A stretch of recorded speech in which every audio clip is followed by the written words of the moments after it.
Hi, my name's Danny Wilson. I'm the co-founder of Barkbusters and also the inventor of the WaggWalker. Most people walk their dogs on a fixed collar or spike collars. The trouble with those collars is it can cause your dog problems in the trachea area. The dog that pulls all the time is not good for the dog. So with that problem in mind, I decided to come up with an answer. A lot of dogs walk on harnesses, and of course those harnesses cause problems for dogs too because they pull all the time and they're not getting any communication. So what Barkbusters tried to do is we tried to come up with a solution to that problem, and what we've actually come up with is the WaggWalker. The WaggWalker is the first harness of its kind in the world to communicate to a dog.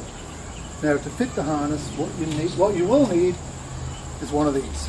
It's a tape measure, and I think most people would have a tape measure in their house somewhere in a sock drawer or somewhere like that. Okay, so what we do is we measure our dog, and what we're going to do is find out on Harry he's 35 inches. Okay, so we half the tape measure and we go to 17 and a half. Okay, now when we get our WaggWalker out of the box, what we're going to do is we're going to measure half the size of the WaggWalker. If you just stay there, Harry, I'll just put my foot on the lead. Second, I'm going to measure that out to be that measurement. So if you want to just bring the camera a little bit closer there, Rob, for me. Thank you. So here's our harness, and we're going to measure the 35 inches. So what we want to do is have half of that, which is going to be the size of our dog's girth. Okay, so you know we're pretty close there. Now obviously we've got to make it comfortable for the dog, so we're going to make that probably an inch or an inch and a half larger because we don't want it fitting the dog too tight. Alright, so let's try this on Harry, and again this is very easy to fit. Very simply, just goes over Harry's head, and then we just come around and we're just going to clip that in. If you want to just come closer, into there like that. Alright, now this clip that we have on top is a collar clip.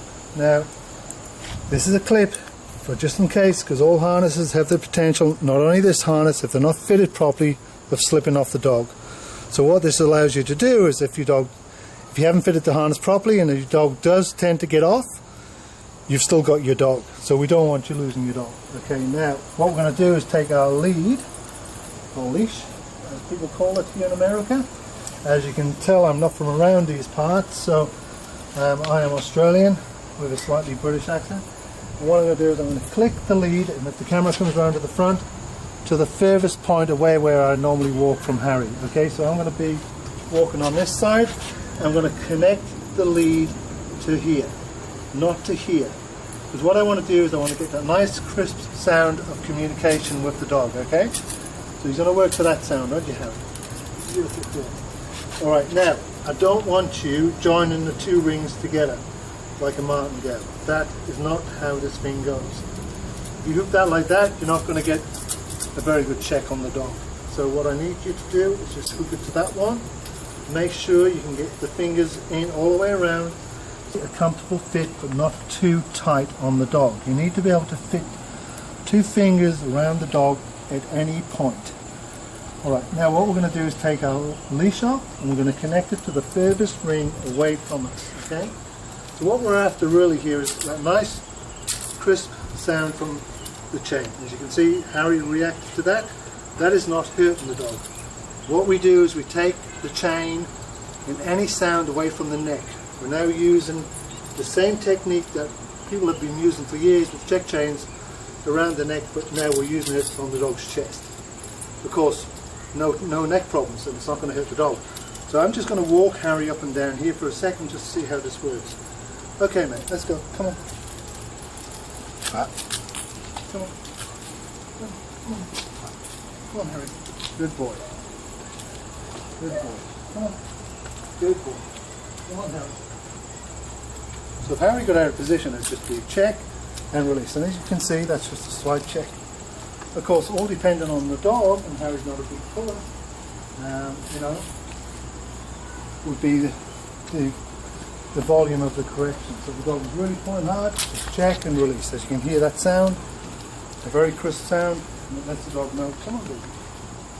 Always encourage your dog up. Never ever check your dog by If he's back, always encourage him forward. If he's out of position, you check and release. Very, very simple. Okay, that's the WaggWalker. If you have any problems, you can either go to www.barkbusters.com, talk to your local Barkbusters therapist. They've got these. You can also go to www.waggwalker.com. If you need any help, we have a helpline. You can email us. We'll help you with your harness. Happy walking with your dog, and we'll talk to you soon. Thank you very much.